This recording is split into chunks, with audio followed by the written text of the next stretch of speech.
but it is your first time on the show, so I'd love a little introduction on yourself and the company first, and then we can go into the news. Great. First, thanks for having me. I'm a big fan of the show. Thanks so much. It's an honor. And I'm a local in La Cañada, so pretty close to no way. Where you guys are. In Pasadena. That's amazing. Yeah, I knew that. But I'm Chris Matarese, founder of NinjaOne. At Ninja, we believe the hardest problem in IT today is complexity and fragmentation at scale. As organizations are stitching together literally dozens of point solutions just to manage, protect, back up, and support their endpoints. And that fragmentation creates cost, risk, poor service, etc. And Ninja solves this challenge by bringing all of these operations into one unified, modern, cloud-native platform.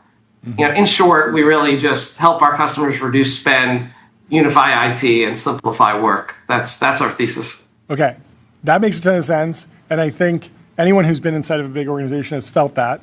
At the same time, point solutions are great sometimes. And I'm wondering about how you do the dance between, well, we're so baked into this, we're so locked into this, or only this point solution does this particular strategy or technique for us, or solves this problem for us. We just can't rip it out. How do you integrate different point solutions without having people actually need to pull back from the software or the solutions that are providing real value?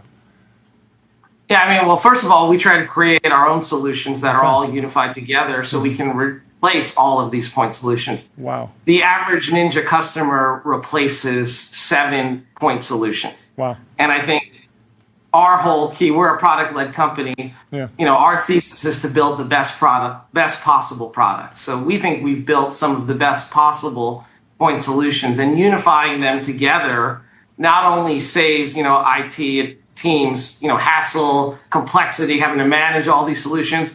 But the nature of having multiple point solutions is there are gaps between the solutions. Yeah. And those gaps, not only are inefficient, but they create vectors of attack and risk. So by unifying those, we eliminate those gaps. Now, if there are great point solutions that we feel like we don't have, an answer to, we integrate them into our platform. So our IT teams that use Ninja have one pane of glass, fully integrated. Hopefully they've removed, 10 point solutions. They're using Ninja to take care of all of their problems. And if there are 1 or 2 point solutions they love that, they can't replace in Ninja, we have integrations for a lot of them. You have some huge customers: Deloitte, Porsche, Hyundai, Carnival Cruise Line. They're all companies that people know, Kawasaki, Birkenstock. But at the same time, you have 40,000 organizations on board. So what does the long tail look like? What's the smallest customer you're working with? Like, how are you positioning yourself in the market and winning deals? Yeah. People ask me, who is Ninja's customer? And I'd answer, it's every business in the world, literally, is a potential customer. Wow. So for small companies, we sell through MSPs, which are managed service providers. They may manage, 6 local accounting firms and 2 law firms and a pizza shop. And, all the way up to the largest enterprise customers. We've got some very large, Fortune 10 customers we can't name.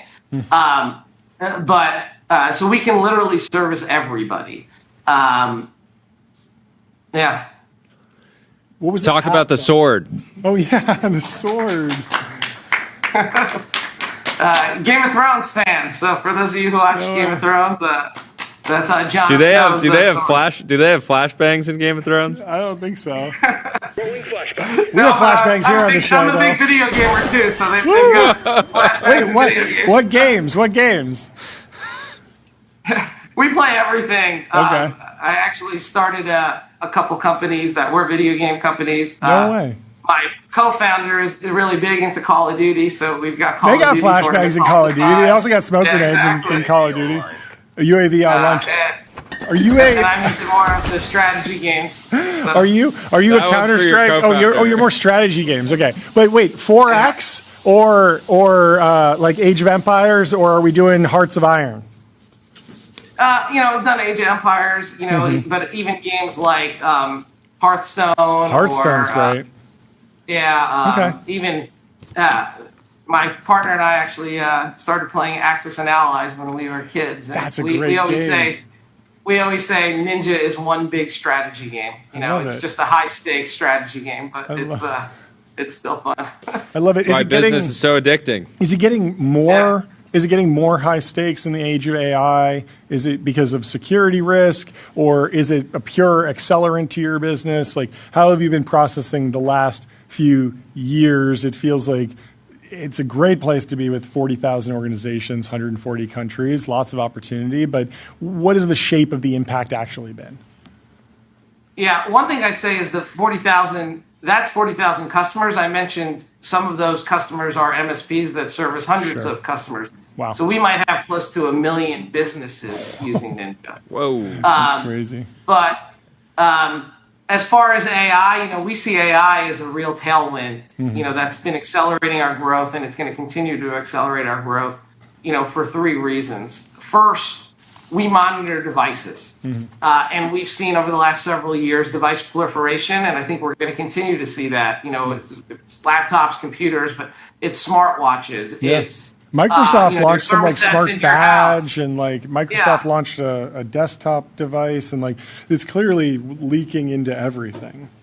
Even fast food restaurants, it's not only the computers in the restaurants, it's not only the point of service equipment, the order boards, but now the fryers are endpoints, the grillers are endpoints, and we monitor all of those. And IoT with AI, you're going to have grillers, robots and even more devices coming in. So the more devices, the better it is for us, because that's more devices for us to manage. So that's one real tailwind. Secondly, we're incorporating AI into all of our products. So AI is making our product more efficient and more powerful, and thus more valuable to our customers.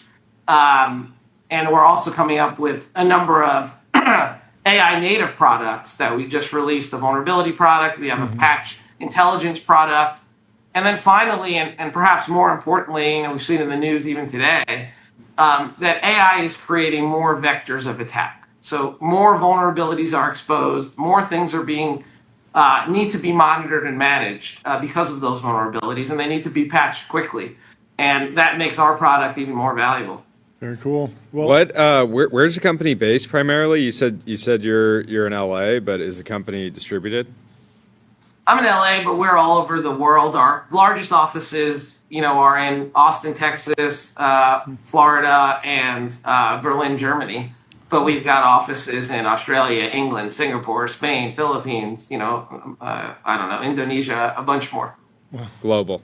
I love it. I love it. Well, thanks so much for taking the time to come talk. Yeah, it's great to meet you, Chris. Thanks for coming on, and congrats on a massive milestone. I'm sure you'll be back on very soon. I don't think we hit the gong. Tell us about the fundraiser. How much did you raise? So we raised $400 million in certain at a $12.3 billion company valuation. Fantastic. There we go.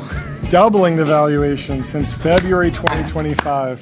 Thank you so much for taking the time to come chat with us. Not bad at all. Have a good rest of your day. Massive stuff. We'll talk to you soon. Great hanging, Chris.